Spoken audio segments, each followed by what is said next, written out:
वाले वीडियो हिंदी में भी है, इंग्लिश में भी है, मतलब क्वेश्चंस। तो जो इंग्लिश में समझना चाहते हैं या हिंदी में, दोनों टाइप के कैंडिडेट्स के लिए अच्छा रहेगा ये वीडियो। ऐसे ग्रुप्स में भी आप शेयर कर दें जहां पे कैंडिडेट्स प्रिपरेशन कर रहे हैं और एनईपी 2020 सिलेबस में है। According to NEP 2020, the preparatory class prior to the age of 5 years is known as 5 साल के पहले जो प्रिपरेटरी क्लास है, राष्ट्रीय शिक्षा नीति 2020 के अनुसार 5 वर्ष की आयु के पहले की तैयारी कक्षा को क्या कहा जाएगा? तो बाल वाटिका का ऑप्शन दिया हुआ है, NPRCs कहा जाएगा, आश्रमशाला कहा जाएगा, या फिर फोर्थ ऑप्शन दिया हुआ है ECCE। तो अभी आपने ध्यान दिया होगा कि केंद्रीय विद्यालय में भी जो शिक्षक भर्ती आते हैं प्री प्राइमरी टीचर के, उनको क्या बोलते हैं? बाल वाटिका शिक्षक। बाल वाटिका शिक्षक जो 5 वर्ष की आयु से कम उम्र के बच्चों को जिस कक्षा की तैयारी करवाते हैं तो उसको बाल वाटिकास बुलाते हैं। तो preparatory class prior to the age of 5 years is known as Bal Vatika. तो इसका पहला ऑप्शन करेक्ट ऑप्शन रहेगा, option A is the correct option. Next question check कर लेते हैं। According to NEP 2020, an inclusion fund is to be created for dash. NEP 2020 के अनुसार समावेशन कोष किसके लिए निर्मित किया जाएगा? एक विशेष टाइप का फंड क्रिएट किया जाना है, वो किसके लिए किया जाएगा? तो इसमें ऑप्शंस दिए हुए हैं, addressing needs of rural students, ग्रामीण छात्रों की जरूरतें पूरा करने के लिए, giving special attention to slum based learners, गंदी बस्ती में रहने वाले छात्रों पर विशेष ध्यान देने हेतु, addressing analogous access issues for socio economic disadvantaged groups, सामाजिक आर्थिक रूप से जो पिछड़ा ग्रुप है उनके लिए, समूह है उनके लिए, या फिर addressing needs of transgender students, पारलिंगी ट्रांसजेंडर छात्रों की आवश्यकताओं की पूर्ति के लिए। तो इसमें जो सबसे सही सटीक आंसर रहेगा वो है जो सामाजिक आर्थिक रूप से वंचित समूह है, addressing analogous access issues for socio economic disadvantaged group. तो इसका ऑप्शन सही जो रहेगा ना वो सी रहेगा। हालांकि ट्रांसजेंडर स्टूडेंट्स के लिए भी एक ग्रुप एक फंड क्रिएट किया जा रहा है, उसका अलग से नाम है, फिर उसका नाम थोड़ा सा अलग है। तो ये जो है इंक्लूजन फंड विशेष रूप से जो आर्थिक सामाजिक रूप से पिछड़ा वर्ग है, ग्रुप है, समूह है, उनके लिए क्रिएट किया जाना है। तो इसमें option C is the correct option, socio economic disadvantaged groups. Next question है, according to NEP 2020, pupil teacher ratio, PTR के नाम से भी बुला रहे हैं इसे, PTR, pupil teacher ratio. NEP में पीटीआर करके भी एक क्वेश्चन आएगा, कभी पीटीआर लिख दिया तो मतलब प्यूपिल टीचर रेशियो कहने का मतलब है छात्र अध्यापक अनुपात, छात्र शिक्षक अनुपात क्या होना चाहिए एनईपी 2020 के हिसाब से, क्या सही है? तो इसका जो है ना सही ऑप्शन है 1:30 से नीचे। कहने का मतलब है कि 30 से कम बच्चों के लिए एक टीचर होना चाहिए। ये आइडियल मतलब रेशियो जो है ना एक्सपेक्ट किया जा रहा है कि ऐसा रखना चाहिए स्कूल में। कितने टीचर कितने स्टूडेंट होने चाहिए? 30 से कम बच्चे होने चाहिए, 30 से कम स्टूडेंट्स होने चाहिए और उस पर एक टीचर होना चाहिए।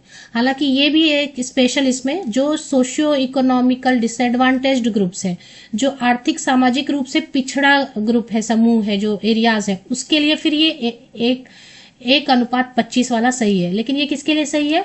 जो आर्थिक सामाजिक रूप से पिछड़ा ग्रुप है 30 से नीचे, और पीटीआर के नाम से भी कभी कभी बुलाते हैं, जिसमें पी स्टैंड्स फॉर प्यूपिल छात्र, T stands for teacher and ratio अनुपात।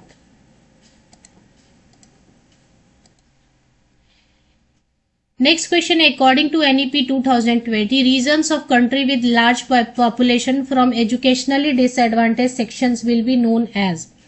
तो NEP 2020 के अनुसार देश के वे क्षेत्र जहां शैक्षिक रूप से वंचितों की बड़ी संख्या है, कौन सा सेक्शन जहां पे शिक्षा का रेट कम है, मतलब शैक्षिक रूप से वंचित एरिया जिसको डिक्लेयर किया जाए, उनको क्या कहा जाएगा?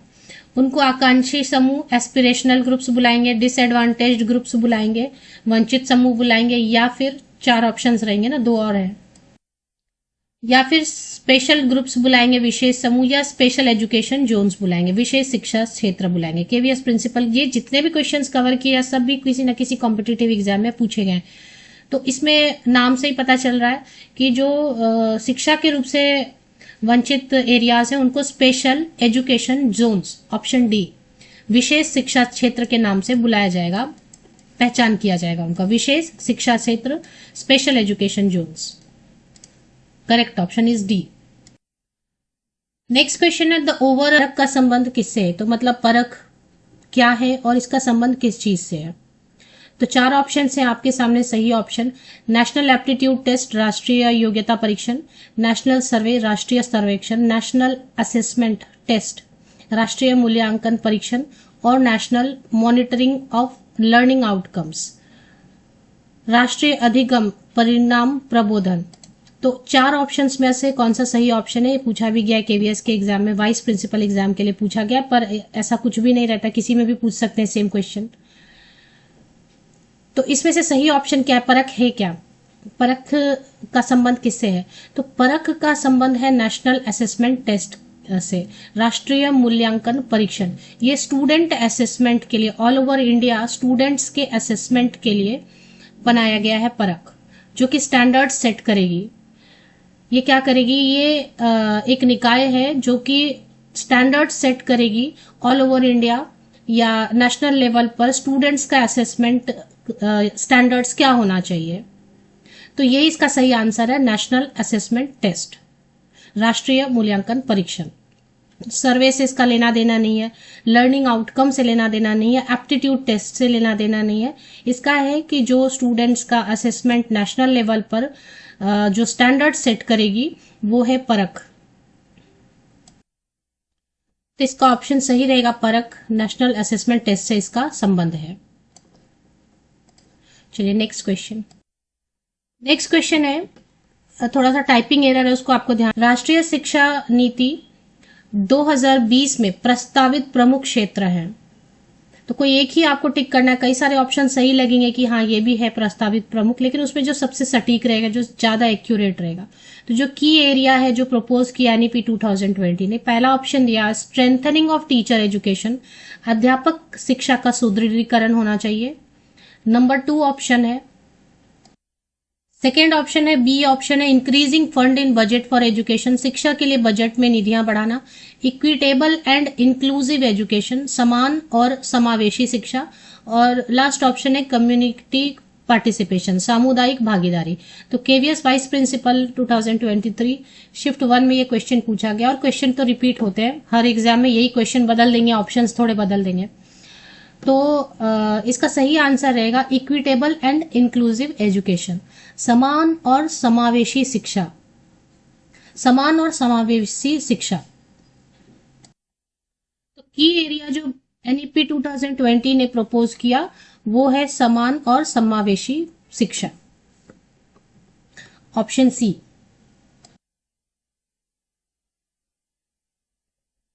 नेक्स्ट क्वेश्चन है, अकॉर्डिंग टू, अभी देखिए टाइपिंग एरर रहता है, अभी यहाँ पे एनपी लिख दिया तो वो आपको समझ लेना है, नई शिक्षा नीति लिख दिया तो वो समझना है आपको कि एरर हो गया है। राष्ट्रीय शिक्षा नीति एनईपी 2020 के हिसाब से एसेंशियल एलिमेंट क्या है? एनईपी 2020 राष्ट्रीय शिक्षा नीति 2020 के अनुसार अनिवार्य तत्व क्या है? Weight of school bag would be reduced, जो बैग में बहुत भारी आजकल बच्चों का हो रहा है उसको कम करना है उसका अनिवार्य तत्व। देखिए ऐसे बहुत सारी चीजें शामिल की जाती हैं, तो उसमें अनिवार्य क्या है, एसेंशियल क्या है, मोस्ट एसेंशियल क्या है? तो पहले ऑप्शन में है कि स्कूल बैग का वजन घटाया जाए। दूसरा ऑप्शन है the curriculum content will be reduce to enhance essential learning and critical thinking.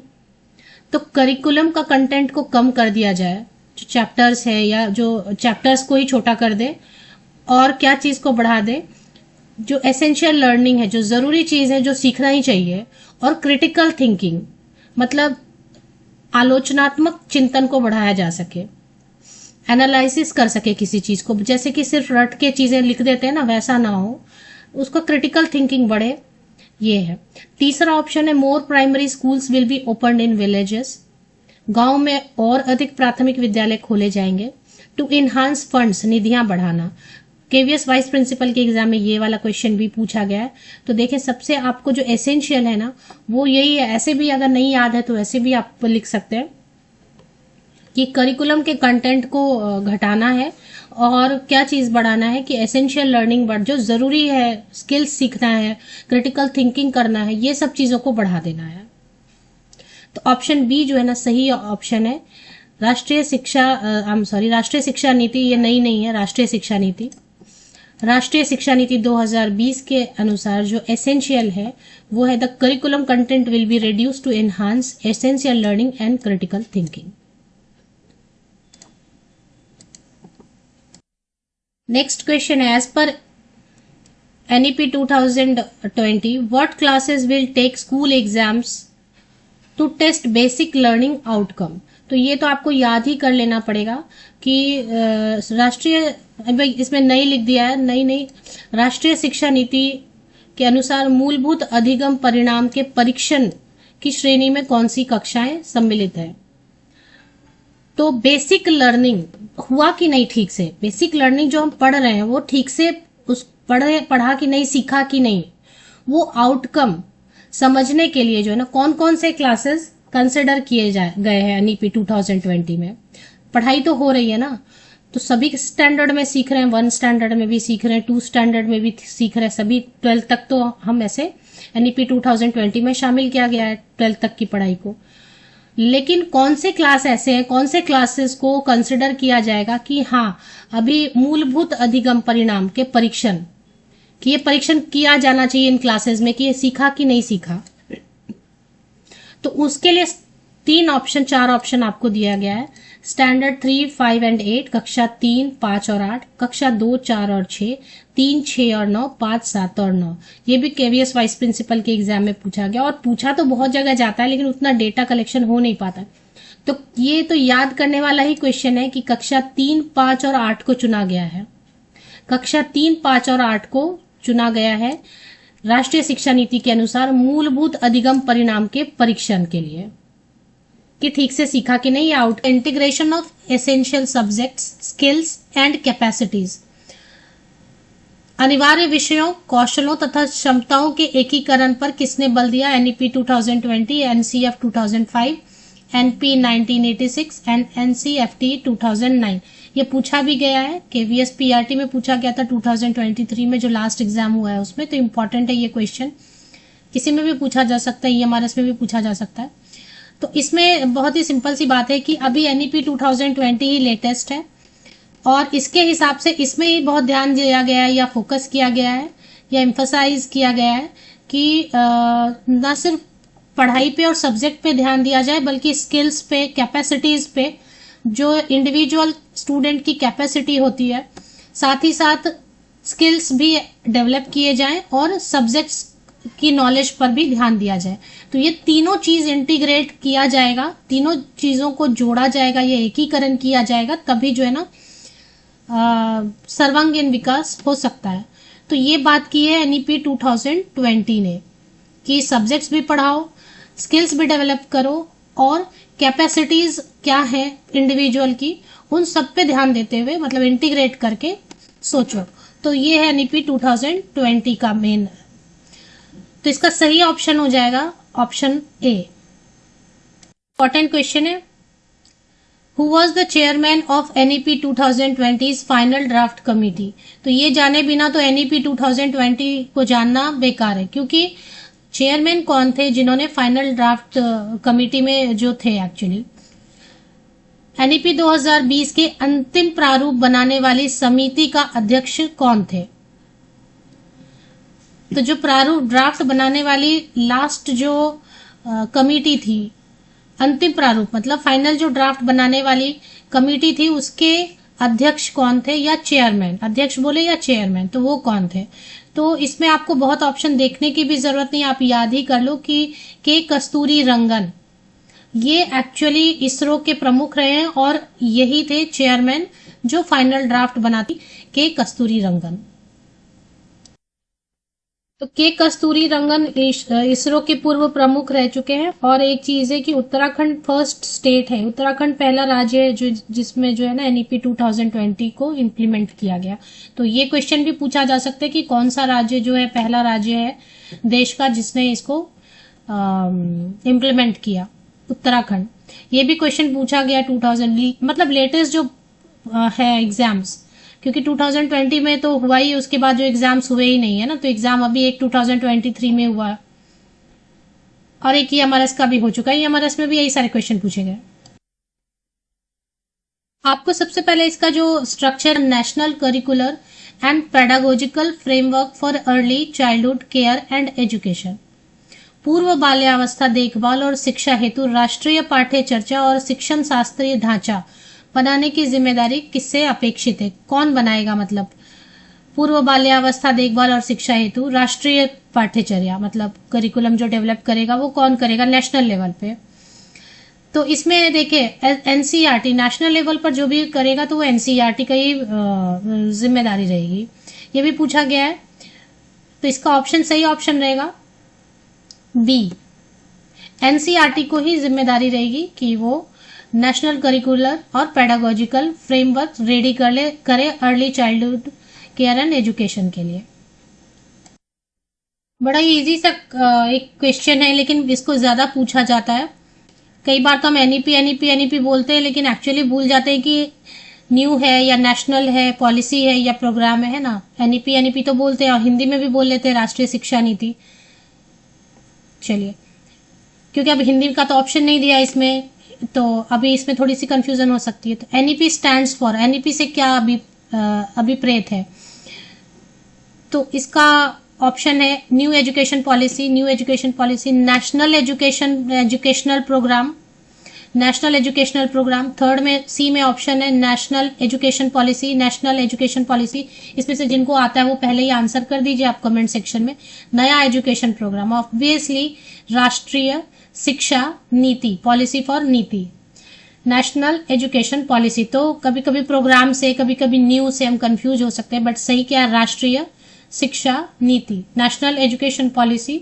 Option number C is the correct option. और ये पूछा भी गया है, देखो कितनी बार, ये पीआरटी में दोनों शिफ्ट में पूछा गया था। एक और क्वेश्चन है जो एक्चुअली जानना ही चाहिए। एनईपी 2020 हैज रिप्लेस्ड, निम्नांकित में से किसके स्थान पर राष्ट्रीय शिक्षा नीति 2020 आई है? ऑफकोर्स कोई ना कोई नीति तो पहले से भी चल रही थी और उसको रिप्लेस करके, रिप्लेस क्यों किया जाता है? अपडेट किया जाता है। कुछ भी चीजें जो है चल रही होती है उसको अपडेट करते हैं कि करंट सिनेरियो क्या चल रहा है, अभी जो करंट में क्या चल रहा है उसके हिसाब से अपडेशन होता है, या फिर उसको पहले वाले को रिप्लेस कर देते हैं। तो वो तो चलता ही रहता है। तो किसको किया गया? अब इसमें थोड़ा सा ऐसा कंफ्यूजिंग आपको लगेगा। एक एनईपी 1968 लिख दिया है, एक एनसीएफ 2005 लिख दिया है, एक एनपीई है और एक एनईपी है। एक 1968 लिख दिया, 1986। तो कई बार होता है ना एग्जाम में, अगर थोड़ा भी याद करके अच्छे से नहीं गए तो वो फिर ब्रेन वर्क करना बंद कर देता। 1968 था या 86 था। पीओए 1992। तो ये एक्चुअली जो है ना, ऐसे भी आप याद रख सकते हैं कि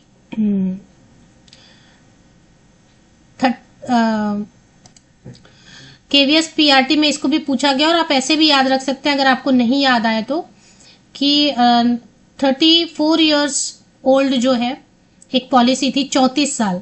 तो आप 34 साल ऐड करेंगे 34 इयर्स, तो इसमें तो 34 इयर्स किस में आ रहा है? आप सबसे पहले देखो 34 साल पुरानी जो एक पॉलिसी थी उसको रिप्लेस किया है, तो 34 साल किस में आ रहा है?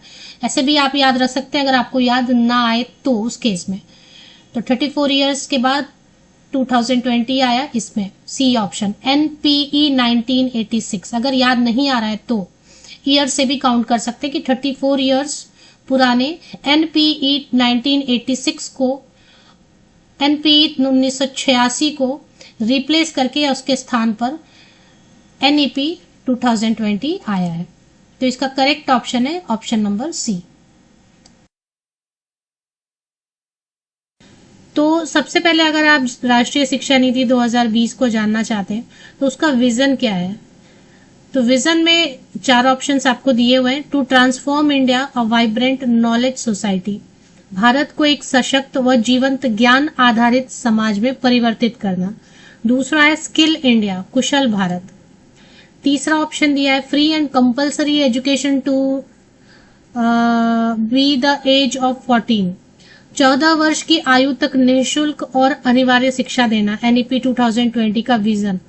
To make every citizen a human capital, प्रत्येक नागरिक को मानव पूंजी बनाना।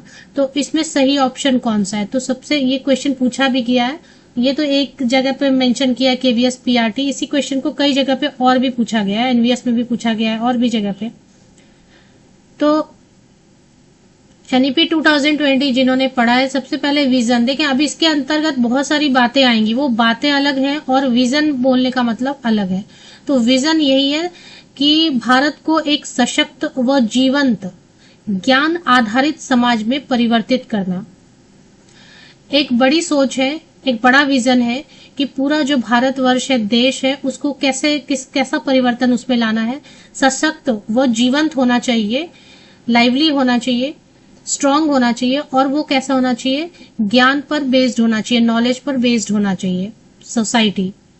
To transform India a vibrant knowledge society.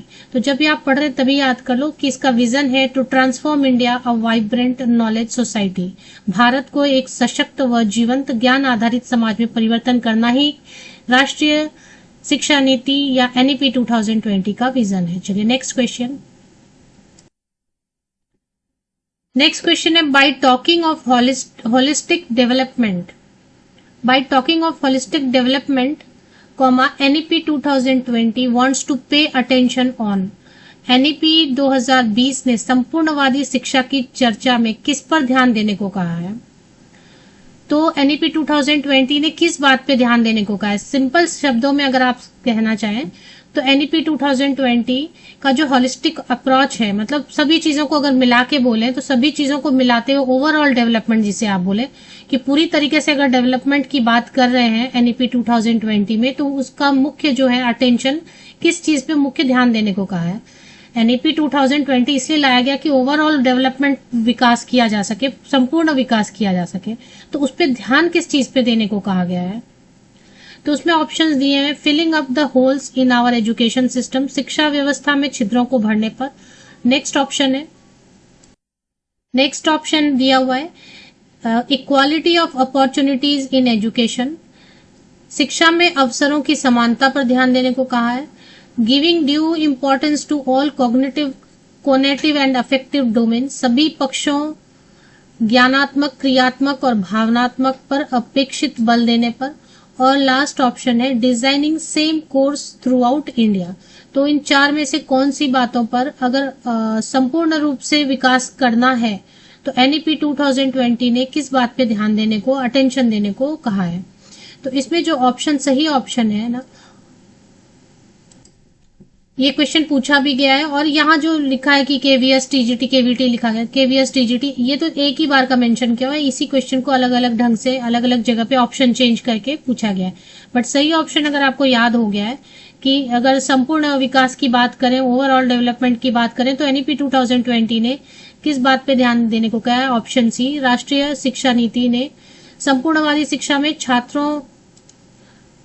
छात्रों के सभी पक्षों ज्ञानात्मक, क्रियात्मक और भावनात्मक पर अपेक्षित ध्यान देने, अपेक्षित जो है बल देने पर ध्यान देने को कहा है। तो कौन कौन सी चीजों पे ध्यान देने को कहा है? ज्ञानात्मक, क्रियात्मक और भावनात्मक। ज्ञानात्मक, क्रियात्मक और भावनात्मक कहने का मतलब है इमोशनल, नॉलेज और एक्टिविटी, तीनों पे जो है ना, तीनों का डेवलपमेंट होना चाहिए स्टूडेंट का, इस बात पे ध्यान देने को कहा है।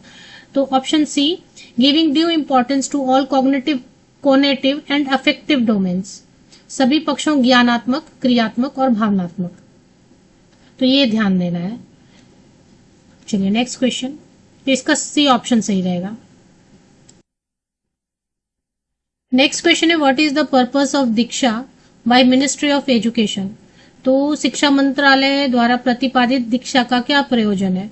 तो मिनिस्ट्री ऑफ एजुकेशन ने प्रतिपादित किया है दीक्षा को, तो वो दीक्षा क्या है क्या वो? तो ये सबसे पहला ऑप्शन दिया है operation black board. Operation black board है यूनिवर्सलाइजेशन ऑफ प्राइमरी एजुकेशन, प्राथमिक शिक्षा का सार्वभौमिकरण। तीसरा है डिजिटल इंफ्रास्ट्रक्चर रिसोर्सेस, डिजिटल अवसंरचना संसाधन। और इसलिए कई बार ना हिंदी इतनी कठिन होती ना, सार्वभौमिकरण नहीं समझ में आए तो इंग्लिश वाला जो ऑप्शन है वो उसको पढ़ लेना चाहिए। Free uniform and text books in primary children, प्राथमिक शिक्षकों के शिक्षा के बालकों के लिए निःशुल्क यूनिफॉर्म और पाठ्यक्रम। ये क्वेश्चन बहुत बार पूछा गया है, तो इसका जो ऑप्शन सही ऑप्शन है सी ऑप्शन है। ये एक्चुअली एक ऐप है, दीक्षा क्या है ना, मिनिस्ट्री ऑफ एजुकेशन ने इसको लाया है, प्रतिपादित किया है। और दीक्षा इज एन ऐप और ये ऐप है जो कि डिजिटल इंफ्रास्ट्रक्चर रिसोर्सेज, तो जो पढ़ाई से रिलेटेड है ना ऐप बनाया गया है, तो डिजिटल इंफ्रास्ट्रक्चर रिसोर्स है ये। यह केंद्रीय बोर्ड सीबीएसई एवं राज्यों के शिक्षा बोर्ड से जुड़ा हुआ है। इस ऐप में सभी राज्यों के जो शिक्षा बोर्ड पाठ्यक्रम 1 से 12 तक के अध्ययन की सामग्री अपलोड की गई है। विद्यार्थी एवं शिक्षक इस ऐप के माध्यम से पढ़ सकते हैं। तो इसमें जितना भी टीचिंग मटेरियल है ना, स्टडी मटेरियल है ना, वो सब स्टैंडर्ड 1 से लेकर स्टैंडर्ड 12 तक का अपलोड किया गया है, चाहे वो सीबीएसई बोर्ड हो चाहे स्टेट बोर्ड हो। तो ये क्या है, ऐप है डिजिटल इंफ्रास्ट्रक्चर रिसोर्सेज, संसाधन है, पढ़ाई वाले संसाधन है, ऐप है ये। तो दीक्षा जो है ऐप है जिसमें कि सभी प्रकार की पढ़ाई की सामग्री जो है अपलोड कर दी गई है। तो option number C. Next question है कि the PTR ratio prescribed as per NEP 2020 in areas of socio-economically disadvantaged population is। तो हिंदी में समझते हैं इसको। राष्ट्रीय शिक्षा नीति 2020 के अनुसार सामाजिक आर्थिक रूप से उपेक्षित जनसंख्या वाले क्षेत्रों में निर्धारित शिष्य शिक्षक अनुपात PTR का मतलब शिष्य और शिक्षक, प्यूपिल teacher ratio, प्यूपिल teacher ratio. PTR का फुल फॉर्म क्या हो, प्यूपिल मतलब शिष्य, टीचर रेशियो।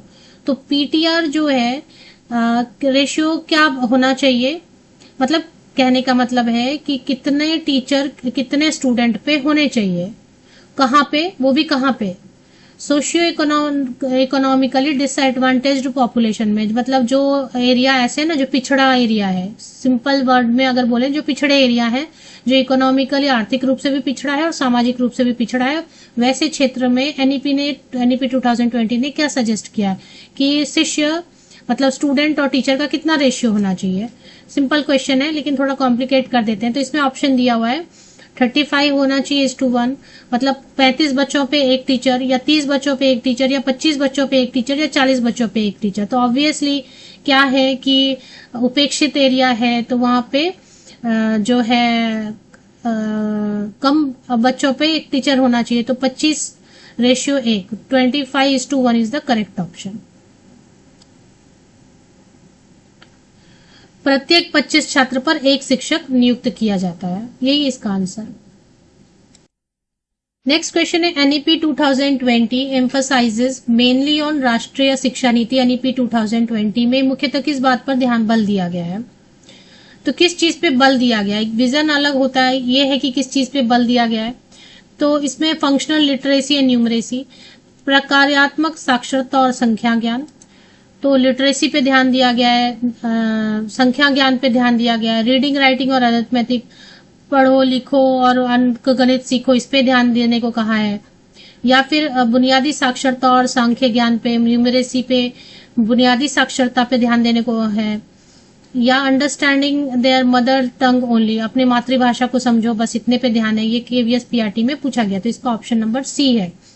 राष्ट्रीय शिक्षा नीति 2020 के कुछ प्रमुख कैसे कि 5+3+3+4 है ना इसका, तो इसमें जो ऑप्शन सी है कि बुनियादी साक्षरता और संख्या ज्ञान को